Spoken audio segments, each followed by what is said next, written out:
Hello friends, welcome to winning மகா சமையல். இன்றைக்கி நம்ம சேனலில் டேஸ்டியான வாழைக்காய் வறுவல் செய்முறையை பார்க்கலாங்க. வாங்க வீடியோக்குள்ளே போகலாம்.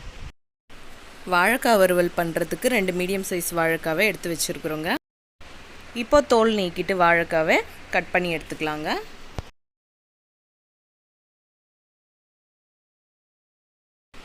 வாழைக்காய் வறுவலுக்கு வாழைக்காவை ரவுண்ட் ஷேப்பில் கட் பண்ணியாச்சுங்க. இப்போது இந்த மிக்சிங் பவுலில் 2 டேபிள் ஸ்பூன் குழம்பு மிளகாத்தூளை சேர்த்துக்கலாங்க. சின்ன ஸ்பூனில் 2 டேபிள் ஸ்பூன் மீன் வறுவல் மசாலா சேர்த்துக்கலாங்க. அரை டேபிள் ஸ்பூன் சீரகத்தூள் சேர்த்துக்கலாங்க. சின்ன ஸ்பூனில் அரை டேபிள் ஸ்பூன் மஞ்சள் தூள் சேர்த்துக்கலாங்க. மிளகுத்தூள் 1/4 டேபிள் ஸ்பூன் சேர்த்துக்கலாங்க. சால்ட்டு 1 டேபிள் ஸ்பூன் சேர்த்துக்கலாங்க. இப்போ இந்த மசாலா கூடவே கொஞ்சமாக தண்ணி சேர்த்து நல்லா மிக்ஸ் பண்ணி விட்டுக்கலாங்க. இப்போ பாருங்கள், மசாலாவை நல்லா கலந்து விட்டாச்சு. மசாலா நல்லா திக்கான கன்சிஸ்டன்சியில் இருக்குது. இப்போ கொஞ்சம் கொஞ்சமாக தண்ணி சேர்த்து வாழைக்கால மசாலா கோட்டாகிற பதத்துக்கு நம்ம கலந்து விட்டுக்கலாங்க.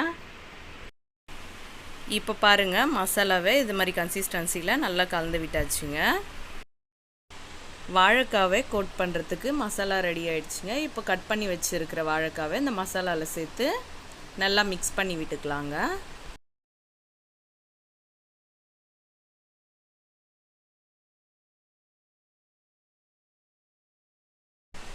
மசாலா வாழைக்கால நல்லா கோட் ஆகுற அளவுக்கு நல்லா கலந்து விட்டாச்சுங்க. இப்படியே ஒரு 15லேருந்து 20 நிமிஷம் கிட்ட நல்லா ஊறட்டுங்க.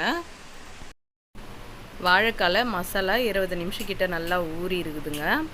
இப்போது வாழைக்காவை பொரித்து எடுக்கிறதுக்கு தோசைக்கல் வச்சாச்சுங்க. தோசைக்கல்லும் சூடாகிடுச்சு. இப்போ வாழைக்காவை பொரித்து எடுக்கிறதுக்கு எண்ணெய் ஊற்றிக்கலாங்க. மசாலா கலந்து வச்சுருக்கிற வாழைக்காவை தோசைக்கல்லில் போட்டு பொரித்து எடுத்துக்கலாங்க. வாழைக்காவை தோசைக்கல்லில் சேர்த்தாச்சுங்க. இப்போ ஒரு தட்டை போட்டு மூடி ஒரு 5 நிமிஷத்துக்கு லோ ஃப்ளேம்லேயே வேக வச்சுக்கலாங்க. 5 நிமிஷம் கழித்து வாழைக்காவை திருப்பி விட்டுக்கலாங்க. இப்போ வாழைக்காவை திருப்பி விட்டாச்சுங்க. இப்போ திருப்பி தட்டு போட்டு மூடி அதே மாதிரி ஒரு 5 நிமிஷத்துக்கு வேக வச்சு எடுத்துக்கலாம்.